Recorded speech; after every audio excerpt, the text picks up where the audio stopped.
Generally, it can be said that most of us do not get a good balance of essential fatty acids in our diet. Perhaps this does not sound like late-breaking news. However, most of what we consider news does not directly impact our lives. An earthquake halfway around the world will make the headlines. But in reality, most of us are insulated from its effects. Essential fatty acids, on the other hand, will never make a reporter's career. However, many of us are affected by these little buggers more than we may suspect. Essential fatty acids, EFAs, are called essential because we need them to survive and our bodies cannot manufacture them. Deficiency and imbalance of EFAs are blamed for an impressive list of chronic health conditions.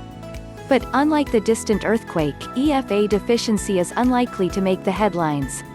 Two very notable essential fatty acids that are worth our attention are omega-3 and omega-6. They get their names because of the placement of the first of multiple double carbon bonds in the molecule. Though the chemistry is important, it is not the focus of this essay. What is important to us now is the potential health impact of these two fats. Let's take a closer look at each of these essential fatty acids separately and then consider their relation to each other. Omega-6 in reverse order. We will consider omega-6 first. Perhaps we do not hear as much about omega-6 as we do its counterpart. But consider this impressive resume. Omega-6 has been useful in the treatment of anorexia nervosa, ADHD, osteoporosis, diabetes, eye disease, certain skin conditions, allergies, rheumatoid arthritis, tuberculosis, and even cancer. Not bad for an unsung hero. Go over that list again. These are all serious conditions that have been tied to omega-6 deficiencies. So why do we hear so little about this little gem? Perhaps it is because health issues only become exciting once there is an obvious problem. Then we usually look for a pill to take. But if this is a reason for our ignorance, it is not the biggest reason. The plain truth is most of us are getting plenty of omega-6 in our diets. In fact, most of us get way too much. Over 10 times too much. That's a switch, isn't it? Too much of a good thing.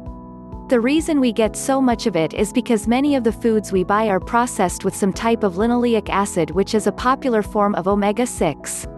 In addition, many oils we use are high in omega-6, such as sunflower, safflower, soybean, corn, and cottonseed oils. So what's the rub? Why worry about too much omega-6? Our bodies have the ability to convert linoleic acid into longer-chain fatty acids, which lead to the production of eicosanoids. Eicosanoids, depending on their source, can have positive and negative influences on our bodies. They can slow intravascular clotting, which helps to prevent heart attacks and strokes. They suppress inflammation, preventing us from overreacting to allergens. They dilate blood vessels, reducing hypertension and increasing good blood delivery. They can also control cell growth, slowing the rapid growth of cancer cells. On the other hand, they might increase blood clotting, which leads to heart attack and stroke. They suppress the immune system, leaving us more open to infection. They increase cellular growth, thereby promoting the growth of cancer cells. And they create new blood vessels, which can feed cancer cells. Unfortunately, eicosanoids produced by an overabundance of omega-6 in the system cause many of the negative factors mentioned above. Omega-3 has the opposite story. Like omega-6, it is essential to proper health and is useful in the treatment of many chronic diseases.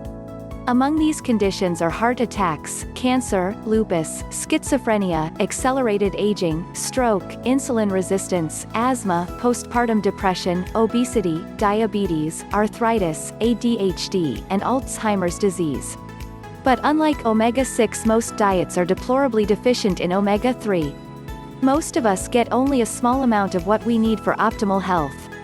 Though it can manifest itself in many ways, this deficiency may be most noticeable in chronic heart disease.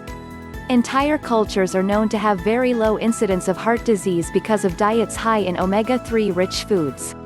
Most notorious among these are Eskimos. Danish researchers first learned this secret from the Eskimos. Of course, the Eskimos did not realize they had a secret. They were just eating large amounts of the fatty foods that were available to them. That's right, fatty foods. Foods like salmon, which are high in omega-3. Once the secret was out, researchers rolled up their sleeves and produced a flurry of studies and trials to test the hypothesis that omega-3 reduces heart disease. The studies continue to go on. But the overwhelming conclusion is consistent with the original observations. That is, omega-3 reduces incidence of heart disease. In fact, the conclusions are so certain that even the American Heart Association now recommends fish oil supplements for anyone with documented coronary heart disease or high triglycerides. That was no small concession for the AMA. Balance. Of course, we all understand that the key to everything is balance. Perhaps this familiar sentiment is nowhere more important than it is to the topic at hand. Both omega-6 and omega-3 are essential to health. But the ratio at which we ingest these fatty acids is key. Scientists differ on the optimal ratio. One recommended ratio is 5 parts omega-6 compared to 1 part omega-3. Some would stretch that to a 10-to-1 ratio. The more conservative estimates place the optimal ratio somewhere between 1-to-1 and 4-to-1.